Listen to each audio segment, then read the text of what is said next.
जो alpha particle decay होता है उसकी वजह से डॉटर न्यूक्लियाई में क्या चेंज होता है, उसके प्रोटॉन्स के नंबर्स में क्या चेंज होता है, उसके मास नंबर में क्या चेंज होता है, उसको हम यहाँ समझेंगे।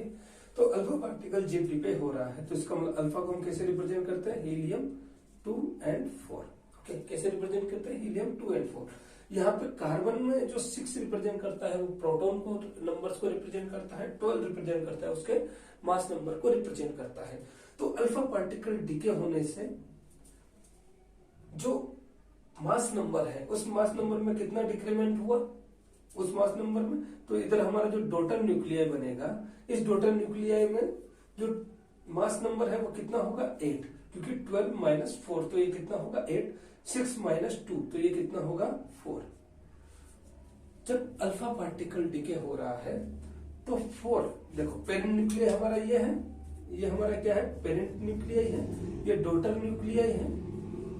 तो पेरेंट न्यूक्लियाई में अगर अल्फा पार्टिकल का डिके हो रहा है, एक अल्फा पार्टिकल का, तो वहां पे 4 मास नंबर, जो मास नंबर है उसमें कितना डिके हो गया, -4। प्रोटॉन्स के नंबर्स में कितना डिके हुआ है, -2, क्योंकि यहां पे 12 था, 4 हो गया तो मास नंबर में चेंज, माइनस का 4, यहां पे 6 था, 4 हो गया तो प्रोटॉन के नंबर में चेंज, माइनस का 2। ओके, तो ये हमारे को ध्यान रखना है कि जब भी कोई एक अल्फा पार्टिकल डिके होता है तो उसकी वजह से क्या होता है, मास नंबर में चेंज कितना होता है, -4। मतलब डॉटर न्यूक्लियाई में आपके पास 4 मास का डिक्रीज हो जाएगा, जो डॉटर न्यूक्लियाई बनेगा आपका उसमें 4 मास नंबर्स में 4 का आपको कमी मिलेगा और प्रोटॉन के नंबर्स में 2 का आपको कमी मिलेगा। ओके, सिमिलर बात हम करते हैं हमारे, अगर सेम एग्जांपल हम ले और बीटा डीके के बारे में। ओके, बीटा पार्टिकल्स के डीके के बारे में, तो यहां से जो डॉटर न्यूक्लियाई बनेगा वो क्या होगा, इसके बारे में हम बात करेंगे। तो जो कार्बन है, कार्बन जो बीटा हमारा पार्टिकल है, बीटा पार्टिकल को हम कैसे रिप्रेजेंट करते हैं, बीटा पार्टिकल जस्ट लाइक होता है हमारा इलेक्ट्रॉन -1 0। ओके, कार्बन से आप क्या कर रहे हैं, जो आपका पेरेंट न्यूक्लियाई है, इस पेरेंट न्यूक्लियाई से आप क्या कर रहे हैं, आपके बीटा पार्टिकल को डीके कर रहे हैं। तो डॉटर जो पार्टिकल है, जो डॉटर आपका पार्टिकल फॉर्म होगा, उस डॉटर पार्टिकल में क्या चेंज होगा, देखो मास नंबर में कोई चेंज हुआ नहीं, मास नंबर में आपका कोई चेंज नहीं हुआ है। इधर प्रोटॉन के नंबर्स में चेंज होगा डेफिनेटली, माइनस माइनस मिलके क्या हो गया प्लस, तो दैट मींस प्रोटॉन के नंबर में क्या हो जाएगा, एक इंक्रीमेंट हो जाएगा, क्योंकि यहाँ पे माइनस और 2 था तो 6 - 2 हुआ, तो दैट मींस प्रोटॉन के नंबर में आपका 2 का डिक्रीमेंट हुआ। लेकिन यहाँ पे 6 माइनस -1 है, दैट मींस माइनस माइनस हो गया आपका मल्टीप्लाई होकर प्लस, तो 6 + 1 दैट मींस 7। दैट मींस इसमें हम बोल सकते हैं कि जब भी हमारा बीटा डीके होता है, जब भी हमारा बीटा डीके होता है तो मास नंबर में तो कोई चेंज नहीं होता, मास नंबर में नो चेंज, लेकिन चेंज किस में हो रहा है, प्रोटॉन के नंबर में। तो प्रोटॉन के नंबर में कितना चेंज हुआ, प्रोटॉन के नंबर में इंक्रीमेंट होता है +1 का। कितना इंक्रीमेंट होता है, +1 का। ओके, +1 का, या फिर सिंपली हम इसको ऐसे बोल सकते हैं, सिंपली ऐसे बोल सकते हैं कि जो न्यूक्लियाई है आपका, उस पेरेंट न्यूक्लियाई में से अगर अल्फा पार्टिकल का हम डीके करते हैं तो हमारे को मास नंबर 4 और प्रोटॉन नंबर 2 का डीके होता है, डिफरेंस मिलता है डॉटर न्यूक्लियाई में। और जब इलेक्ट्रॉन का हम दैट मींस बीटा पार्टिकल्स का जब हम डीके करते हैं तो वहां पे हमारे को प्रोटॉन के नंबर्स में एक इंक्रीमेंट मिलता है, जबकि मास के नंबर में कोई चेंज नहीं आता है। ओके, इन्हीं का यूज करके हम यहाँ पे अब ये मैंने सिंपली आपको इसलिए बताया है क्योंकि इसका यूज होने वाला, अल्फा पार्टिकल डीके होगा, बीटा पार्टिकल डीके होगा, तो हमारे को ये पता होना चाहिए कि एक अल्फा पार्टिकल डीके होने से कितना मास नंबर में चेंज आता है, कितने प्रोटॉन के नंबर में चेंज आता है, एक बीटा पार्टिकल डीके होने से कितना मास नंबर में चेंज आता है, कितना या फिर जो आपका प्रोटॉन नंबर्स में उसमें चेंज आता है। तो हमारे को पता चल गया कि एक बीटा पार्टिकल डीके होने पे प्रोटॉन के नंबर में 4 का चेंज होगा, प्रोटॉन के नंबर में 2 का चेंज होगा और मास नंबर में 4 का चेंज होता है। जबकि बीटा आपका जो अगर डीके होता है तो उसकी वजह से क्या होता है कि प्रोटॉन के नंबर में आपका एक इंक्रीज होता है। ओके, एक नंबर से आपका इंक्रीज है। ठीक है, अब हम बात करेंगे सीरीज के बारे में। अब हम किसके बारे में बात करेंगे, सीरीज के बारे में। ओके, तो सीरीज जो हमारी पहली सीरीज है 4n, इस सीरीज को हमने नाम दिया है, या फिर इसको नाम दिया जाता है थोरियम सीरीज। इसको क्या नाम दिया जाता है? Thorium series. ये हो गया आपका थोरियम सीरीज। थोरियम सीरीज का जो पेरेंट न्यूक्लियाई होता है वो क्या होता है? थोरियम। वो पेरेंट न्यूक्लियाई क्या होता है आपका? थोरियम। थोरियम सीरीज का पेरेंट न्यूक्लियाई थोरियम है, तो थोरियम को हम कैसे रिप्रेजेंट करते हैं, इसके कितना प्रोटॉन नंबर होता है, इसके ऊपर मास नंबर कितना होता है, वो आपको यहाँ पे रिप्रेजेंट करना होता है ना। वो आपको क्या करना होता है? यहाँ पे रिप्रेजेंट करना होता है। तो जिसका जो प्रोटॉन नंबर है वो कितना है? 90 है। ओके, और इसका मास नंबर है 232। इसका मास नंबर क्या है? 232। ओके, इसमें से स्टेबल जो न्यूक्लियाई बनता है, दैट मींस इसमें से अगर अल्फा पार्टिकल निकल गए, बीटा पार्टिकल निकल गए, नंबर ऑफ अल्फा और बीटा पार्टिकल निकल सकते हैं, निकलने के बाद में एक स्टेबल न्यूक्लियाई बनाएगा। ओके, वो स्टेबल न्यूक्लियाई बनता है, तो वो स्टेबल न्यूक्लियाई कौन सा होगा? तो इसके इस थोरियम से जब अल्फा और बीटा पार्टिकल्स निकलते हैं, तो इस निकलने के बाद में जो स्टेबल न्यूक्लियाई जो बनता है वो बनता है आपका लेड।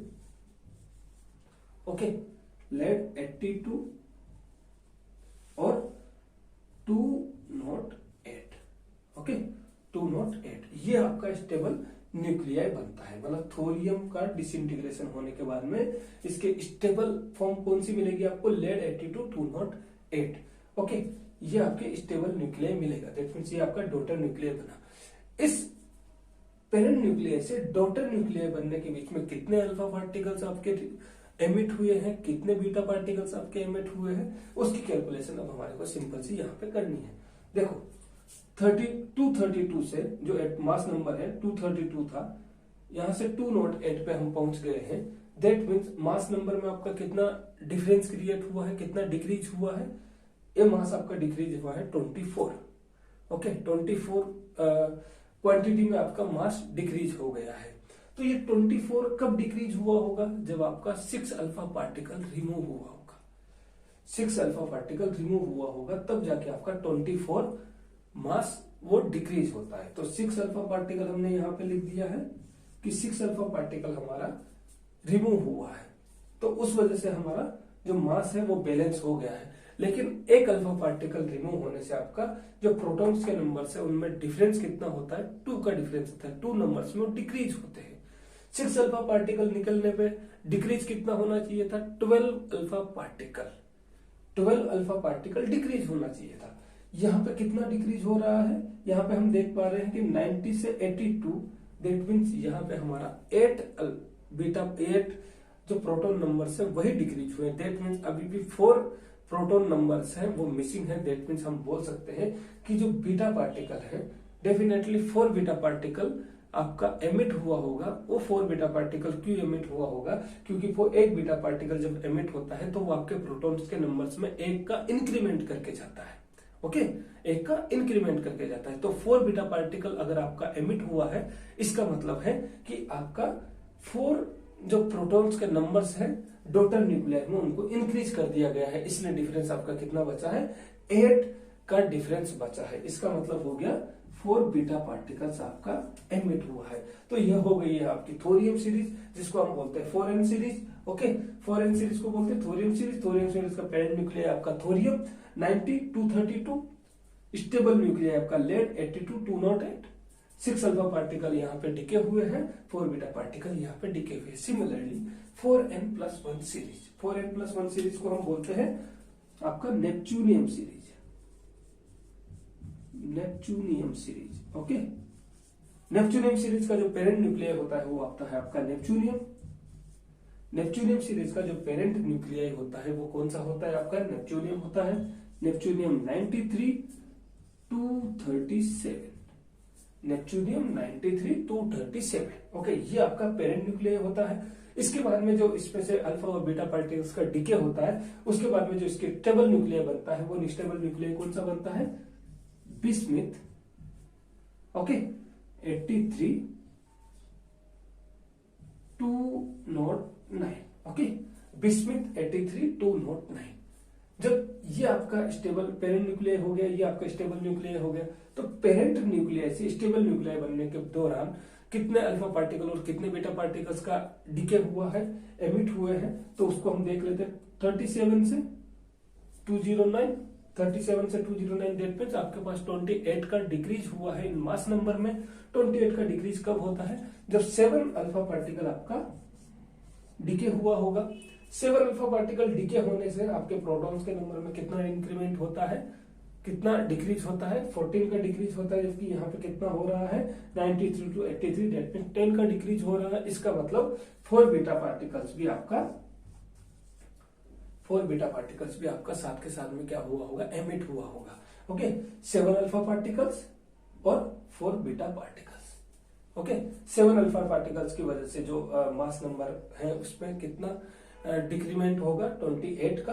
ओके, लेकिन जो प्रोटॉन के नंबर में डिक्रीज होगा ड्यू टू 7 अल्फा पार्टिकल्स, वो कितना होगा? वो होगा 14 का, जबकि यहाँ पे हमारे पास 10 का हो रहा है, दैट मीन्स 4 बीटा पार्टिकल्स भी आपका डिके हुआ होगा। तो ये है आपकी नेपच्यूनियम सीरीज। इसी नेपच्यूनियम सीरीज को हम क्या बोलते हैं? आर्टिफिशियल सीरीज या फिर मैनमेड सीरीज भी बोलते हैं। ओके, आर्टिफिशियल सीरीज या फिर मैनमेड सीरीज भी हम इसको बोलते हैं। नेक्स्ट अब हम बात करेंगे 4n+2 सीरीज के बारे में। 4n+2 सीरीज जो होती है इसको हम बोलते हैं यूरेनियम सीरीज। इसको हम क्या बोलते हैं? Uranium series. Okay, I think uranium नाम से आप फेमिलियर भी होंगे। ओके, तो यूरेनियम सीरीज का जो हमारा पेरेंट न्यूक्लियर होता है वो कौन सा होता है? यूरेनियम 92-238। कौन सा? यूरेनियम 92-238। इसके बाद में जो इसका स्टेबल न्यूक्लियर होता है वो होता है हमारा लेड। ओके, वो हमारा क्या होता है? लेड। और लेड में भी कौन सा लेड? 92-206। ओके, 92-206। ओके, ये हमारा स्टेबल न्यूक्लियर हो गया है। तो यहाँ पे टोटल जो हम अब अल्फा पार्टिकल और बीटा पार्टिकल कितने हैं उसको काउंट कर लेते हैं। 38 में से 6 चला जाता है, दैट मींस 32 आपका मास नंबर में डिक्रीज हुआ है।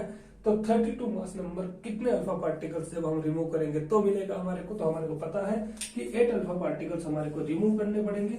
8 अल्फा पार्टिकल्स हमने रिमूव कर दिए तो हमारे को डिफरेंस जो था मास नंबर्स में वो कंप्लीट हो गया है स्टेबल न्यूक्लियर के लिए। लेकिन 8 अल्फा पार्टिकल्स की वजह से 16 बीटा, जो 16 प्रोटॉन्स है पेरेंट न्यूक्लियर में से 2 जो डॉटर न्यूक्लियर इनके बीच का जो डिफरेंस था वो 16 होना चाहिए था इन प्रोटॉन्स नंबर्स में, लेकिन यहाँ पे डिफरेंस कितना है? Only 10। That means 6 beta particles आपका क्या हुआ होगा? इमिट हुआ होगा in the series of uranium series में, है ना? 6 बीटा पार्टिकल्स आपका क्या हुआ होगा? डीके हुआ होगा। तो यहाँ पे हम सिंपली देखते हैं कि यूरेनियम से लेड जो स्टेबलाइज फॉर्म में पहुंच रहा है, दैट मींस स्टेबल न्यूक्लियर आपका बन रहा है, तो वहां पे 8 अल्फा और 6 बीटा पार्टिकल्स का क्या हो रहा है? डीके हो रहा है। ओके, उसके बाद में हम नेक्स्ट सीरीज और लास्ट सीरीज के बारे में बात करते हैं। तो ये सीरीज है हमारी एक्टिनियम सीरीज, जिसको हम बोलते हैं 4n+3। Okay, 4n+3। ओके, इसको नाम है हमारा एक्टिनियम सीरीज। ओके, इसका जो पेरेंट न्यूक्लियाई होता है, इसका जो पेरेंट न्यूक्लियाई है वो क्या है? वो है आपका यूरेनियम 92-235। यूरेनियम 92-235। ओके, और इसका जो स्टेबल न्यूक्लियाई है वो आपका है लेड 92-207। ओके, लेड 92-207, ये इसका है हमारा स्टेबल न्यूक्लियाई। ओके, तो इसमें कितने अल्फा पार्टिकल और कितने बीटा पार्टिकल डिके हुए हैं? 35 - 7 that means 28, that means 7 alpha particles और 92 to 82